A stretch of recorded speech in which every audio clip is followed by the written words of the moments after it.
টকা নিদিলে হিতাধিকাৰীয়ে লাভ নকৰে চৰকাৰী আঁচনি।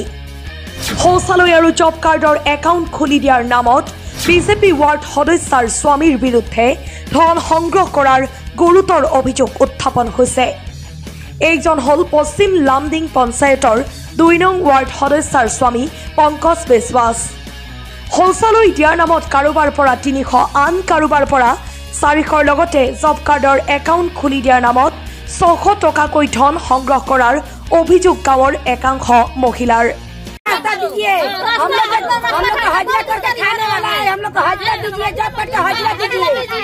চৰকাৰখনে ৰাজ্যত দুৰ্নীতি মুক্ত কৰাৰ অহৰহ প্ৰচেষ্টা অব্যাহত ৰখাৰ সময়তেই পশ্চিম লামডিং পঞ্চায়তৰ অন্তৰ্গত 2 নং ৱাৰ্ডৰ সদস্যা সোমাদেৱী বিশ্বাসৰ স্বামী পংকজ বিশ্বাসৰ বিৰুদ্ধে উত্থাপিত হৈছে গুৰুতৰ অভিযোগ।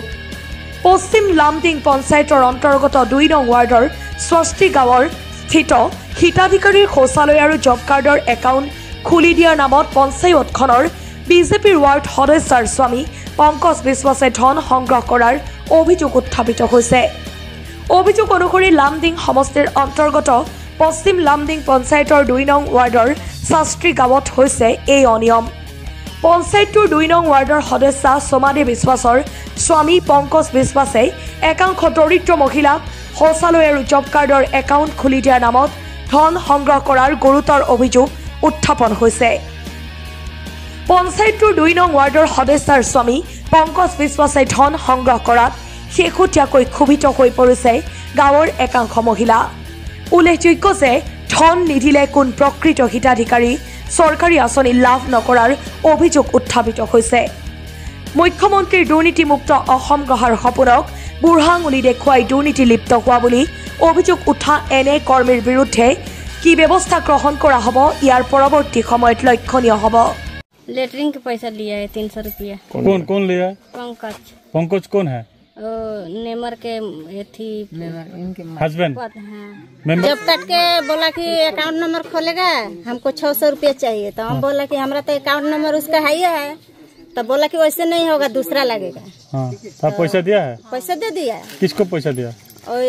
सोमा दास को। सोमा दास को, पति को। हाँ। नाम क्या है पति का? पंकज। अच्छा, पैसा नहीं देने से? बोलता कि नहीं देने से नहीं होगा। नहीं होगा बोला। हाँ। अच्छा, कितना आदमी से लिया पैसा? अब तो इतना मालूम नहीं है, हमारा वो टाइम में 6 आदमी को हुआ रहा।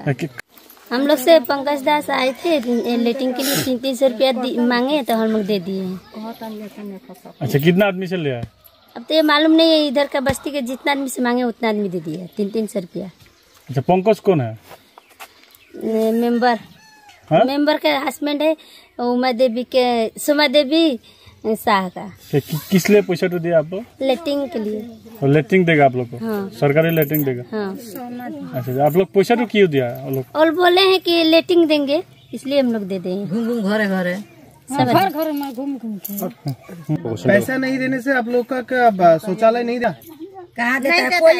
अभी इतना सब कोई को मिल गया, हम लोग का नहीं मिला। बोले हैं कि 15 आदमी शायद बिहारी और 15 आदमी बंगाली को आया दे देंगे। पैसा देने होगा, हम लोग को जाएंगे वो भाड़ा वड़ा करके, तो तेल के लिए खर्चा वर्चा होगा, इसलिए मतलब मेंबर का हस्बैंड इससे हम लोग जाएंगे तो उनकी कागज पत्र लेके जमा करे। हाँ, तो वही तो गाड़ी में भर के जाएंगे।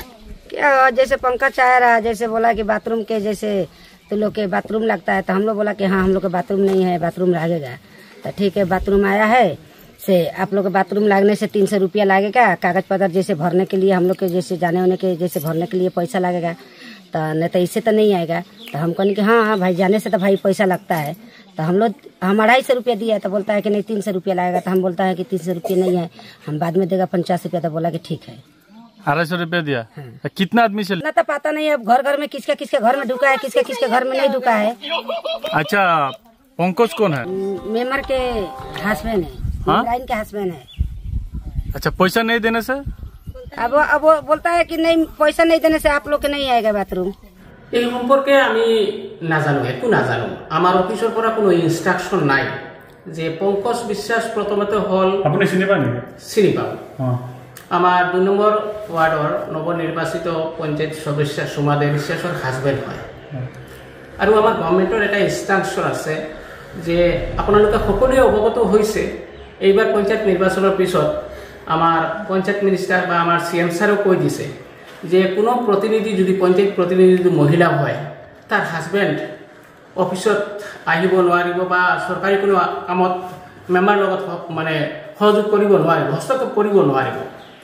তো তেনে সময়ত দেখা গৈছে এই ওয়াৰ্ড মেম্বাৰৰ যে হাজবেণ্ড পংকজ বিশ্বাসৰ বিৰুদ্ধে গুৰুতৰ অভিযোগ উঠিছে, ধন সংগ্ৰহ কৰা, একাংশ হিতাধিকাৰীৰ পৰা। এই বিষয়ত কি ক'ব? এই সম্পৰ্কে আমি একো নাজানো।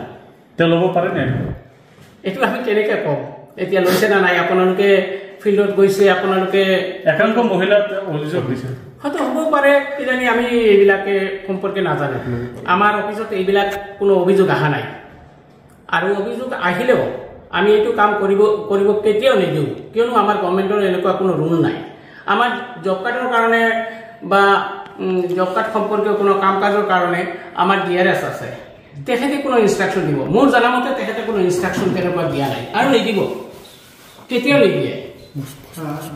হিচাপমতে হিতাধিকাৰীয়ে নিজৰ হাতত ৰাখিব পাৰে, কিন্তু আমি জনামতে যেতিয়া আমাৰ MGNDৰ কাম যেতিয়া আৰম্ভ হয় তেতিয়া মানে হয়তো জব কাৰ্ডবিলাক MIS কৰাৰ কাৰণে বা আপডেটেশ্যন কৰাৰ কাৰণে তেতিয়া হয়তো মেম্বাৰৰ হাতত প্ৰত্যেক বছৰ কি জমা হয়। নতুন বেংকৰ খাতা খুলিব লাগে নেকি সিহঁতৰ নাম? নাই, তেনেকুৱাতো নহয়।